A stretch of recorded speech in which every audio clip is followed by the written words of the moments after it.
Hello everybody, I'm in the kitchen and actually we're going to make an attempt to do this cooking thing. You remember the calendar I got? Well, it's almost the end of January and I figured, you know what, I'm actually going to try it. I think I've figured out logistics, though probably not going to lie, but hopefully it goes, well, better than anticipated. And also we're going to try to get the format down, so bear with me and we're going to kind of stumble our way through this one together, so let's see how this goes.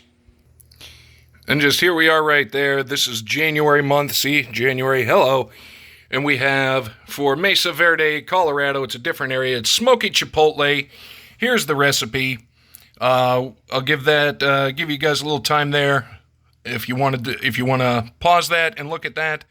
We got all kinds of stuff, though. Granted, I left out the tomatoes because personally, I'm not a fan of raw tomatoes. I just don't particularly care for them. I don't think they're finished developing. They're too weird. And then here's our vegetarian option, if anybody goes for that. And then that is the ingredients of what is in the mystery, what do they call it? Smoky Chipotle spice packet. So a lot of good stuff in there. So I figure I'll do that. That way everybody can see it, and I'll try to put it in as a picture at the end. But we'll see how all this goes. Okay, now, also, before I get completely into it, I figure, you know what, you get the mise en place all situated. Mise en place, I think, is essentially a French cooking term for everything in its place. So I've got everything out. We got the cheese. I went the Fiesta blend because I love cheese. If anybody doesn't love cheese, I feel sorry for them.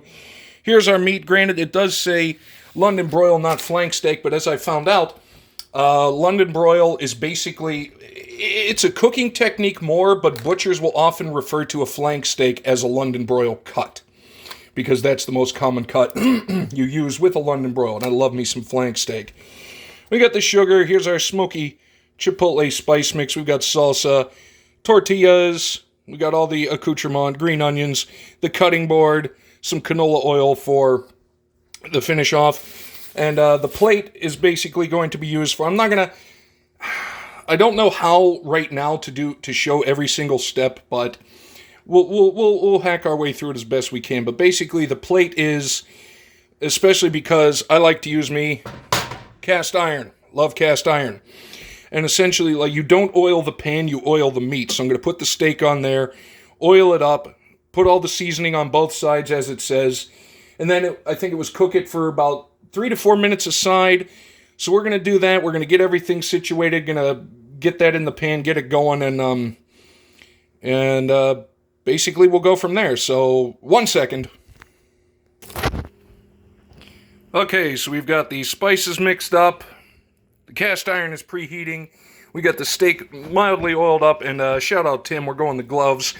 I don't mind the sensation of raw meat. It's just don't want to have to constantly be washing my hands. So basically now we give a little rub with the spice mix mixed with the tablespoon of brown sugar. I went light brown sugar. Not sure if it really matters, but that smoky chipotle smells so nice. It's got a lot of that kind of Tex-Mex flavor, but also every now and then you get that whiff of cumin, so that kind of chili flavor. Oh, just smells so good. So good. And always season both sides of the meat, just because, and I'm sorry I'm pulling the camera away. Like I said, I'm trying to figure out how to do this, and maybe one day. Well, the pan is now smoking, which is exactly what you want it to do. So then we're going to get it in there, and especially with cast iron and meat, don't mess with it. Just let it sit, and it'll tell you when it's done. So let's get in. We should hear, yeah, the sizzle. All right, so we get that in there, and that goes about 3-4 minutes aside. Then we'll flip it, then we'll cut it, and then we'll prepare the rest of the stuff.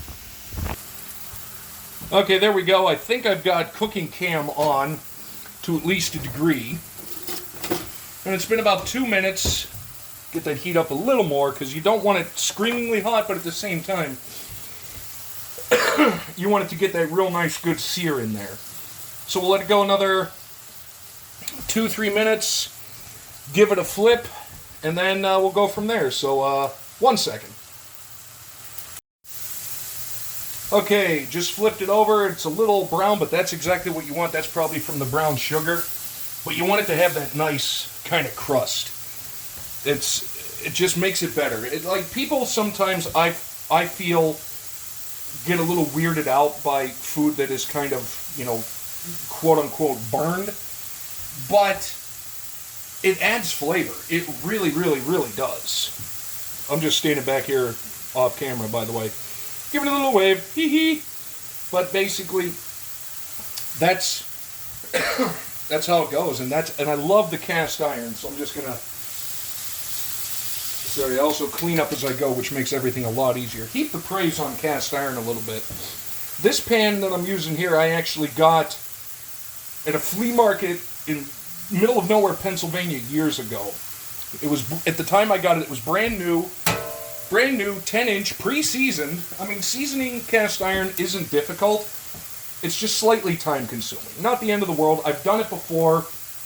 More than likely, I will do it again. But if you don't have to, it's even better. And it just gives that deep, rich flavor. Plus, you look at this. I'm not going to pick it up because I'm not a terrible idiot. That's going to be very hot. I need to get one of those little sleeves. You can kill a caribou with a 10-inch cast iron pan. And all you do is just wipe it down. Please, please, if nobody has ever used cast iron, please, for the love of everything that is holy, don't wash it with soap unless you're going to re-season it, because that just ruins the finish. And that's why you get, like, people I know talk about having, I got my grandmother's 70-year-old cast iron skillets. Like, I kind of want that in my life. Because it just adds all of the ridiculous flavor. By the way, I ditched the gloves just because I'm not scatting with anything raw or greasy anymore. But we got about another 2 minutes or so to go on this side. We're going to flip it over, take a look, and then we're going to get it over onto the cutting board. I used the plastic one because I'm going to be cutting meat. And you can throw that in the dishwasher. I do have a wooden cutting block, but mainly that's what I use for, like, vegetables and stuff, because you can just wipe it down. You can't really throw wooden anything into the dishwasher. It's just going to get horrifying. So I'm going to pause. We're going to take a look at this. You can see the juice starting to pull up, and I think this is going to be. Actually, you know what? Let's just take a peek, shall we? Let's take a peek what we got going on in there. Oh, baby, that looks nice. Oh, baby, that looks nice. So we got about another minute or so, and then we're going to, obviously, before you cut it, and I know it said it in the recipe, but before you cut it, you have to let it rest. And what the resting does, basically, it allows all the juices and everything to come back into the meat, because when you cut something right out of the pan, it bleeds, basically. It just leaks out all that juice, which means the juice doesn't stay in the meat, which means it doesn't go into your mouth, which is unfortunate. So 1 second, and then we're going to reconfigure, and then try to cut this. Well, we're going to set it down, and then we'll cut it later. But we got the other part. The meat be out. The meat be resting. There's my knife. So now we're going to continue on with the rest of it, and that involves the burrito shells, the tortillas. You get a little bit of oil in the pan, by the way. Yes, there is my camera set up. I'm using it to, as you can see, balance it right there. But we're going to use this pan here, just a regular non-stick. Little teeny bit of the canola oil. They say, you got to measure it, but, who measures? Measuring is for scrubs and noobs as I go over to the other side of the kitchen. Nah, that's not a lie. I just eyeball it. And then we've got... I turned it like I was going to show it to you, but I forgot I turned the camera around. You can't really see it, but we've got our... here. Burrito Grande, which means big burrito. But these are the big tortillas, and I love these. These are great for pretty much anything. So let's get the oil going around a little bit. Maybe a little too much. Not the end of the world. Not the end of the world. Sometimes you just gotta improvise, adapt, and overcome. as it were. Let's get that heat going, and then add the oil. Should be getting there. I turned it down a little bit because I had to go over and look at the calendar recipe just so I know what I'm doing. So now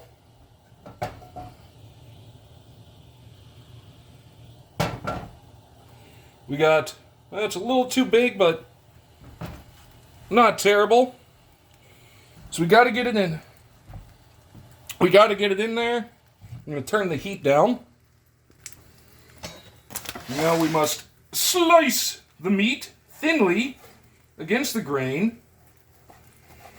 Oh, that looks and smells delightful. May have overcooked it a touch, but this is a thin cut of meat and not the end of the world. So I will just show you there. We did our slicing against the grain. It looks good. Oh, it smells good. Oh, it smells so good. So now we've got our tortilla doing things. Now we've got to get. Oh, son of. No, we're okay. We're okay. If anybody's still watching this, I'd like to apologize to Bobby Flay and Wolfgang Puck. So we got to get a little bit of the chiz. Little bit of the chiz. It says about a quarter of it, but that looks good. That looks good. So we got that. Then we got a little bit of green onions. I'm not going to chop them. Just kind of, cut them up. Because I love me some green onions. I love green onions. They're so good when used properly. And when used improperly, they are there. So we got some of that. Now, sorry, I'm just keeping track of everything. Now we get the pieces of steak. Oh, yeah, that's going to be, ouch, that's hot. That's going to be good. Oh, yeah, baby. Oh, yeah, baby. Then actually the other thing I need that I just realized now is another plate, because we actually have to plate this up. We'll move that. I'll get back to that. A little bit of pepper. And just a wee bit of the salt. Not too much. Okay, let me go check the calendar and see what in the world is next. Okay, it says cook until the cheese starts to melt. The cheese has melted, so what we're going to do now is we're going to... Actually, I think I may have layered this poorly, but we will see. We got a nice, ouch, hot, but nice, golden brown right there. Sorry, I keep walking away, but like I say, I'm just trying to figure out logistics on this. Come on over a little bit more. But it's got that nice sound. It's not the best quesadilla I've ever made. Definitely not the best. Actually, it might be, because this might be the first quesadilla. Flip it over, give it another minute or so on there. And then we are going to move it over to the plate and try to eat it. I pulled out the salsa, which I'll probably use. I like me some hot salsa. I'll probably use that off the camera. But, I don't know. I actually think this went pretty well. It smells fantastic, and I am not opposed to that. So that is that. What we're going to do now is I'm going to pause, transfer it over to the plate, get it cut, and then we're going to give it a try. Okay, there it is. It kind of collapsed a little bit when I cut it because the tortilla is really, really crispy. But that's not a bad thing. So we're going to pause. I'm going to, let's give it a try and see how this goes. And then we will, hopefully, if anybody has any suggestions how to make this better, please let me know, because there's 11 more months of this. So one moment. Hi again. We've got food. I don't know. I think it turned out pretty decent. And let's just give it a let's give it a try. We've got the cheese, meat, onions. Mm-hmm. Yep. I didn't overcook it at all. I thought I did. I did not. Just the right, about 4 minutes aside on relatively high heat on a cast iron skillet. If you have a cast iron griddle, you can probably get away with it. Oh, this is good. I think maybe a little more cheese next time. Yep. You know what? I call this a success. So, I hope you enjoyed it. Now I'm going to go enjoy my lunch. Like I say, if anybody has anything, I know people have commented on it, like, get 2 cameras, and that's going to be a thing maybe eventually. But, yeah, I think this is good. The flavor on the meat, still really smoky, still really nice. Everything crunchy, everything good. Yeah, I'm going to stop this. I'm going to go eat. Hopefully you enjoyed it. And let me know what you think. We will see you next time.